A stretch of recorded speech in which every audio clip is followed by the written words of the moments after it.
अस्सलाम वालेकुम नाज़रीन, मेरा टीवी न्यूज़ में बलिकार आवाया सायरा सुमरो आवाया पेरिया गुल सबका पेरी का नजर हेडलाइन ते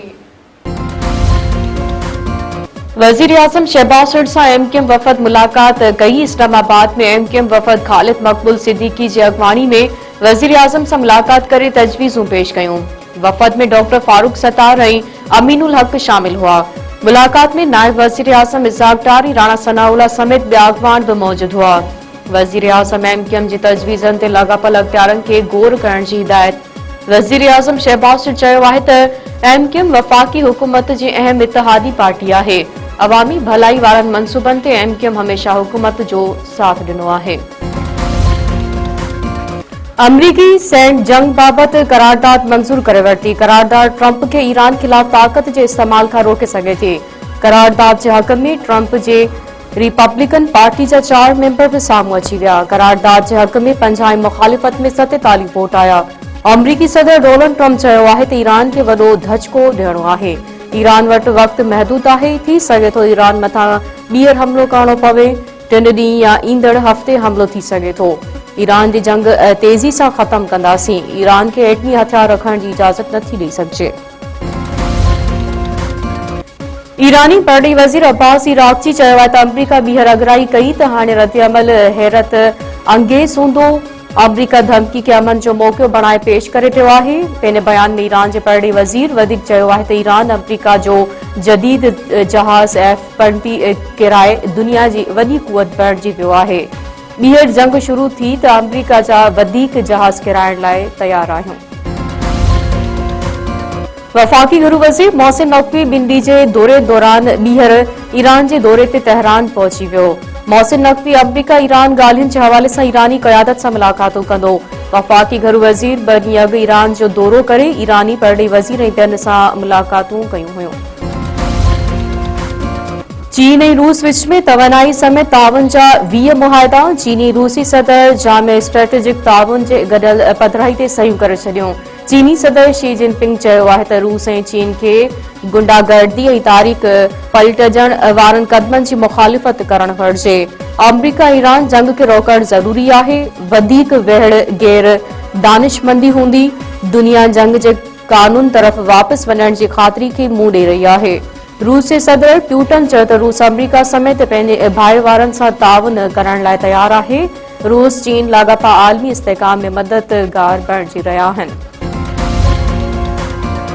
पाक चीन दोस्ती जे डायमंड जुबली चीन जे पार्लियामानी वफ़द जे सेनेट ऐं क़ौमी असेंबली आमद। स्पीकर अयाज सादिक सां मुलाक़ात। थोरा मञिया नेक तमन्नाउनि जो इज़हार। सेनेट चेयरमैन यूसुफ रज़ा गिलानी चयो आहे त 75 सालनि में पाक चीन लाॻापा वधीक मुस्तहकम थिया आहिनि।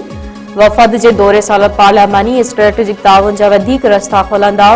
क़ौमी असेंबली जे स्पीकर अयाज सादिक चयो आहे त पाकिस्तान ऐं चीन मुश्किल वक़्त में इतमाद जोगा ऐं मुख़लिस दोस्त आहिनि। पाक चीन शराकतदारी ख़िते में अमन तरक्की इस्तेहकाम जी ज़ामिन आहे।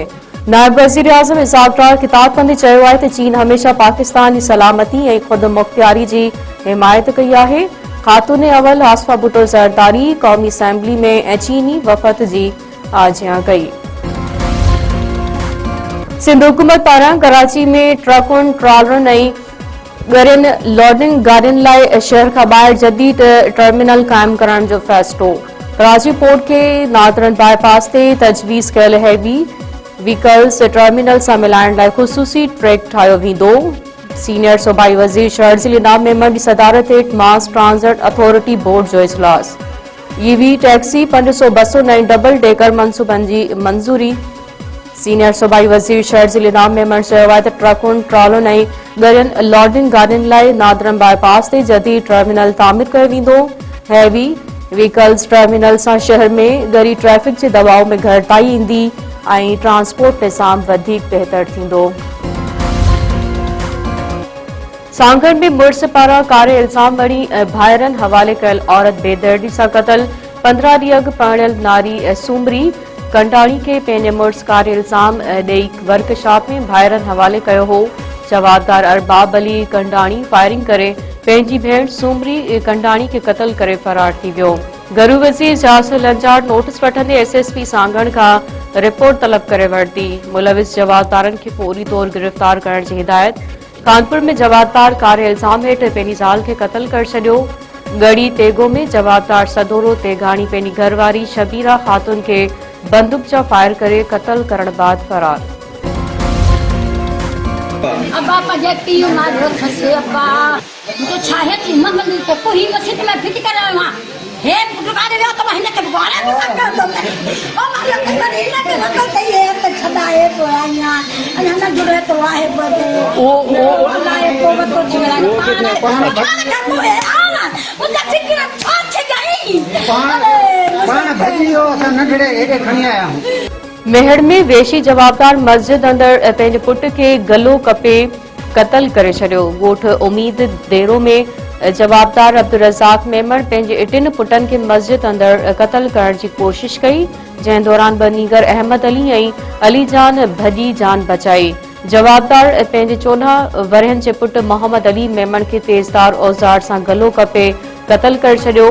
पुलिस कार्रवाई करे जवाबदार अब्दुल रज़ाक मेमण खे गिरफ़्तार करे वरितो। खेरपुर भरिसां ट्रैक्टर टाली जे टक्कर में मोटरसाइकिल सवार औरत फोत, हिकु ॼणो ज़ख़्मी। रायना रेलवे फाटक भरिसां हादसे में औरत मरियम खातून थॾे ते फौत थी वई। नौजवान अली खान चावरी सख़्त ज़ख़्मी थी पियो।